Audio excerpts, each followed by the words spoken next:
Congratulations, first of all, on your victory against Coventry and qualification to the FA Cup final. It was amazing. I love your header. The goal you scored, actually. Yeah, it was. It's a great achievement for the boys to reach another cup final 2 years on the spin, especially the FA Cup, and obviously last season we won the Carabao Cup as well. So 3 finals in 2 years. Yeah, it's a good achievement, but we play finals to win them. So we're going to go to the final. Look forward to it, and hopefully get the victory. But many more Premier League games between now and then for us to gain momentum, improve on, and look forward to winning football matches. Yeah, Harry, we want to learn some things about you. So if we start with your team inspirations, what inspires you most about playing for Manchester United? Yeah, I think the history of the club. The club is such a huge club, and playing for this club is a huge honour, a big privilege. And every time you wear this badge and you come to this training ground or you walk out at Old Trafford, like I say, it's a huge privilege. And yeah, the history of the club and growing up and watching Manchester United play and win trophies is, as a young boy, is something that I always wanted to do. And I feel really lucky to be here and be involved in trying to get this club back to where it should be. And what's your favourite stadium to play in besides Old Trafford? My favourite stadium would be Wembley. Obviously played a lot of games there for England, so I've had a lot of good memories there. But also, like you say, playing the FA Cup semi-final the other day and winning there. And winning the Carabao Cup final there last season was a great memory for myself. So yeah, I would go with Wembley. The 2 stadiums when I was a young boy, and I always wanted to play was Old Trafford and Wembley, and I feel really lucky that I've had the opportunity to play in both numerous times. Yeah. And what advice would you give to young footballers aspiring to play professionally? Yeah, I'd say when you're a really young boy, I think the main thing is to enjoy it.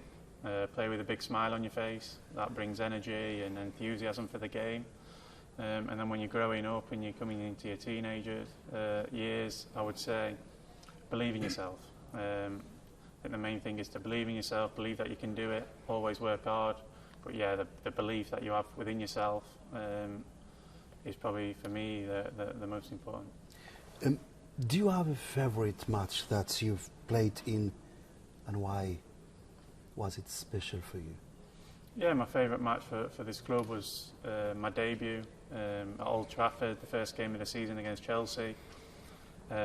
Walking out at Old Trafford as a Manchester United player for the first time was so special, a memory that I'll never forget. All my family and my friends in the stadium, and to make it even better, obviously a great 4-0 victory that day, and an amazing performance, amazing atmosphere.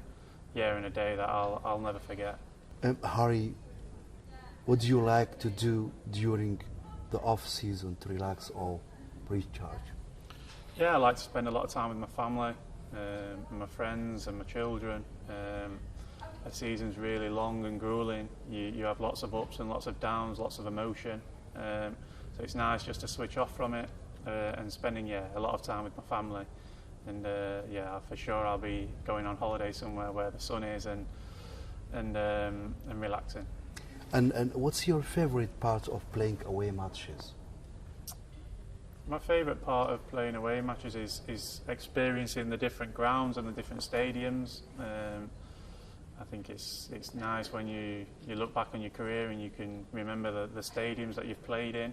And yeah, I think that's my favourite part of playing away is going to the different stadiums and seeing what they're all about and different atmospheres. Also, what's one thing you always take with you when you travel for games?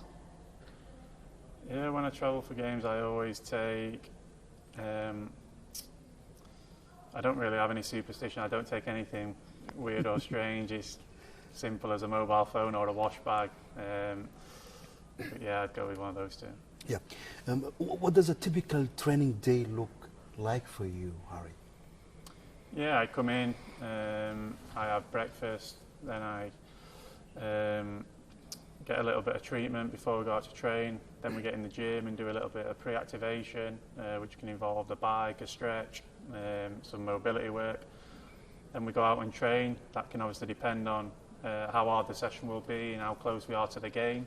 And yeah, after training, it's about recovering. It's about getting good food into you,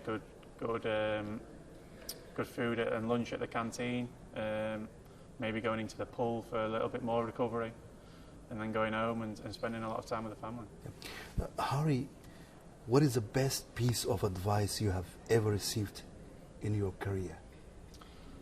I think, when I was, I think like I spoke about earlier, is to believe in myself. I can remember my coaches telling me when I was 15, 16 years old, and you feel like you're far away from the first team, and you feel like you're not going to get that opportunity. And they always told me just to believe that it will come, because sometimes when you're that age, you look at the first team and you think, oh, that's never going to come, it's too far away, but it can come so fast and so quick at you that it can just be around the corner. It only takes a couple of injuries, suspensions, you to catch the eye of the manager. And yeah, I think the best bit of advice is to believe in myself. Who is the funniest teammate in the dressing room and why? We have a lot of good, funny teammates. The spirit amongst the lads is really good. The funniest, I would say, I would go with Scott McTominay. He's always pranking around or doing some sort of jokes, so I'd go with Scotty. And who is more serious? The most serious teammate is... this is a tough question. I would go with Rafa Varane. Okay, who is most romantic? Most romantic? Tom Eaton. Okay. How do you see your group with Serbia, Slovenia and Denmark? Yeah, I think it's a really tough group. Every team you play at the Euros will be prepared, they'll be fit, they'll be organised. So it's going to be a tough group. We've got to make sure we're ready. We don't get complacent. We go into each game fully focused, and I'm sure the manager Gareth will make sure that we are, and we're ready to fight for every game and every 3 points that we need in that group. England is favourite. So do you believe now can win this year after making it to the final last time? Yeah, of course I believe we can win. I believe we can win, but I'm sure there's 5, 6, 7 other teams who believe they can win as well. Winning the Euros will be tough. There's some great competition in there, some amazing football teams with amazing players. So it's going to be highly competitive, but I believe that we're one of the teams who believe in themselves that they can go and win the tournament. As like I've said, there's going to be a lot of other teams who believe that too. Final questions. Which teams are favourites to win the Euro 2024? Besides England? I would, like I said, I think there's 5 or 6 teams what I believe that can go on and win the tournament. You've obviously got France there, who's got to be probably the favourites to win the tournament with the experience that they've had. And then you're looking at teams like Portugal, magnificent team, great players, and then also Germany, who's hosting the tournament. I'm sure they'll be strong in their own country. With amazing players. So, listen, there's lots of good teams for the tournament, and like I said, I believe that there's going to be 5, 6, 7 teams who are going to go there and believe they can win it.